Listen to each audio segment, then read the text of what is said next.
nze wano okulangirira kisa kya Katonda nti Katonda njagala era ali nange era akyatambula nange.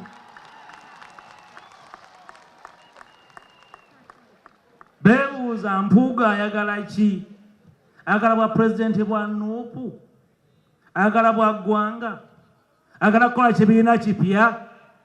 Kati kambaddemu mukiwandiike, kambaddemu bukuukubira. Ebyo byonna bye njogeddeko waggulu mbisobola. Mundabamu obujjeko obutabisobola?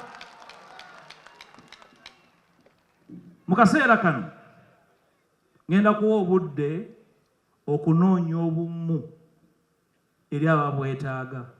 Okuva mu buli nsonda ya Uganda ngenda kukolagana ne buli muntu yenna ayagala enkyukakyuka nga tunnaba kuteekamu jjejjere bw'akalulu. Ebyobufuzi bibeeremu ekinyusi n'ekigendererwa ekitwala eggwanga mu maaso. Nze nammwe okuva leero tutandise olugendo olulimu ekigendererwa okutaasa eggwanga lyaffe, obusika bwaffe bubeere bwa muganyulo, era ndi mwetegefu nga muzzukulu wa Nsamba okubeera wakati mu lutabaalo olwo lubeemu ekinyusi n'omulamwa. Ebifo byonna bye mbadde njagala okubeera mbibadde. Kabaka n'akuwa obwami ku myaka 21. N'obeera omubaka wa paalamenti ebisanja 3 n'okulemera banno mu paalamenti naliko ne ssentebe w'abavubuka ku kyalo Mwami Njala n'owa disitulikiti ya Masaka ku myaka 48 mu kitundu kyaffe kino n'atanjagala akkiriza nti that was unique leadership. Banaye bakyogera Mukama.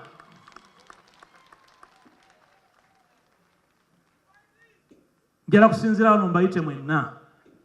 Mukulu wange John Kane Lukyams ne CP, muganda wange owa Need, nsaba ojje wano ngenda kwa eddakiika emu obuuze ku bantu. John Kane bamumanyi bamulaba nnyo. Njagala kubasaba temuddayo kugenda kuvumaŋŋana, temuddayo kukiinagana ng'abakulembeze, temuddayo buli omu kuyisaamu ne lugaayu. Muwuliziganye mu makkati gammwe ngenda kubeeramu, sigenda kuwummula. Katonda kyampadde amagezi, siina kinnuma, siisimagira, sibongootangako, sibayitako kiwandiiko mu paabe ne ŋŋamba nti saakirabye, buli kimu nkiraba era nkigoberera. Mange yansomesa okuwandiika ewaka n'okusoma. Nsoma ate n'entegeera, mange ne kitange bansomesa. Munsonyioli neetonda tutto akadde kangi. Bassebo bannaddiini, disikazi n'abalala.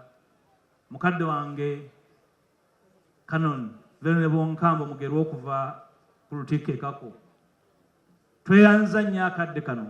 Abantu baffe ebyobufuzi eby'ettyobooko bibayiseemu nnyo, tebakyawuliriza, bawulirabuuliza naye tebawuliririza.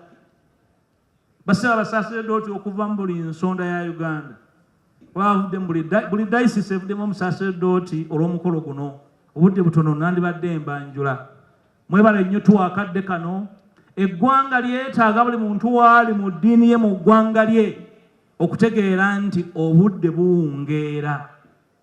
Obudde buwungeera oserengeta kibira. Omuntu gwe yawa amagezi obudde babuwungeera otambula odda luddawa. Bepongo oliko emmandwa zeewammwe obanga lubaala akuluma. Binnamunyenye bikaaba ate oga nti ngenze kusenyanku. Mwebale nnyo omukwano abantu ba Katonda mwenna abavudde mu buli nsonda ya Buganda, buli ssaza weeri wano olw'okwebaza obuweereza bwe nkoze. Obuweereza bwange tibadde buweereza bwa mutuukirivu, bubadde bwa muweereza wa muntu akola ensobi. Buli lunaku ng'omukulembeze nsalawo ebintu 100, nkola 100 decisions nga 10 oba 20 kuzo nsobi. Tezinfuula kapere, zinjongera kutegeeza benkulembera nti oyo muntu naye alina amagezi agategeera. Era ekindeese wano okwebaza Katonda kwe kumwebaza okumpa amagezi ageeramula ne mmanya nti bwe nkola ensobi ngamba nti ensobi, bwe mba sikoze ensobi ne nnyonnyola kye nkoze, atayinange nakokobereze n'ategeera nti okyayogera ge mazima. Njagala nkome wano nga nzaba okuweebaza Mukama Katonda abankuumire. Weekitiibwa Katikkiro, nkwebaza akadde k'otuwadde mmanyi oli ku bunkenke. kubanga olina omulimu omunene ogw'okukolera Obuganda mu nnaku ntono ezijja. Nkwebaza okutindiggana ab'ekitiibwa baminisita, banywanyi bange, mikwano gyange bakaba Parliament, obudde butukutte. Thank you so much. Naweereza Parliament yonna nekkiriza ndi mutabani wa Nsamba akoze obukulembeze bwe mu Parliament, so si kweyisaawo na kwetona maganzi. My brother Joseph, come and use a minute. I want to assure you that your fight is my fight, but because you've come from far, use a minute and greet these people and assure them that we are going to walk this journey together. Thank you, Joseph.